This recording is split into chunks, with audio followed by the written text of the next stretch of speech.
Hi everybody, welcome once again to Tuesday Riffs with Tim. Today I want to talk about specifically a blues artist who has been profoundly influential on my playing style throughout my life. Most of the time I've been on this earth.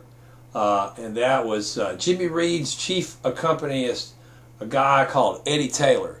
Now I didn't know that it was Eddie Taylor that was making that sound that was a signature sound that propelled all those great Jimmy Reed records, and I definitely don't want to take anything away from the brilliant Jimmy Reed, who's one of my favorite blues artists ever. But I came to realize, somebody explained to me, it's like, yeah, that's Eddie Taylor getting that sound.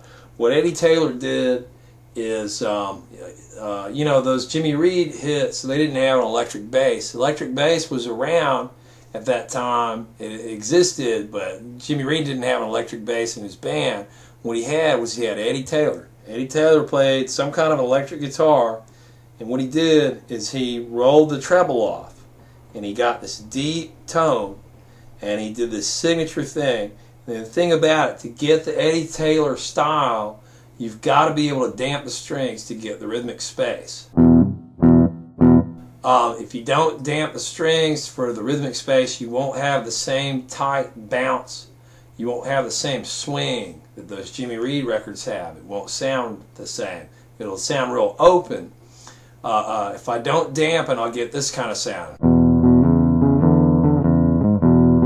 And that sounds pretty good, but it'll kind of overwhelm you after a while. It doesn't have any rhythmic space. It's too much, and it doesn't. After a while, it sounds kind of dumb. Frankly, so if you want to get the Eddie Taylor sound, you got to be able to dampen the strings. Here's the groove. I'm just going to play this thing. This is the standard Eddie Taylor playing with Jimmy Reed blues in it. Here we go.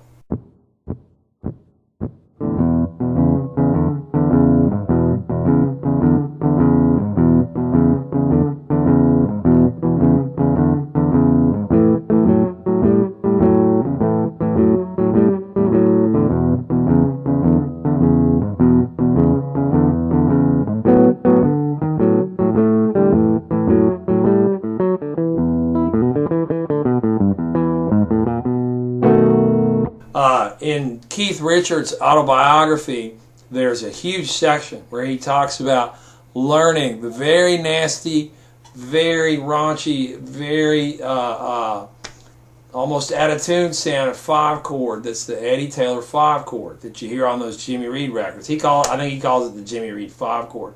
It's very dissonant. What it is I think Eddie Taylor did not want to break up the flow of the groove. And indeed, I mean, you don't want to sacrifice the groove ever. So he's doing this rhythmic figure here. 1 chord, that's the 1. And then you go here on the 4 chord.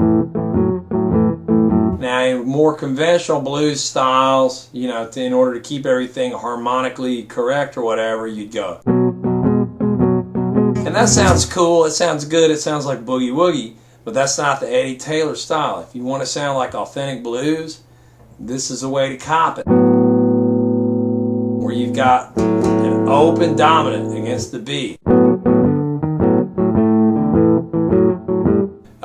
If you're uncertain, check out certain recordings by Jimmy Vaughn with the Fabulous Thunderbirds.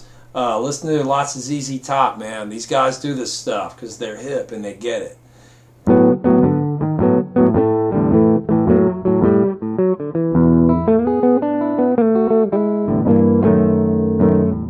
Alright, thanks a lot. I hope you enjoyed it, and I'll see you guys next time at Tuesday Riffs with Tim. Woo!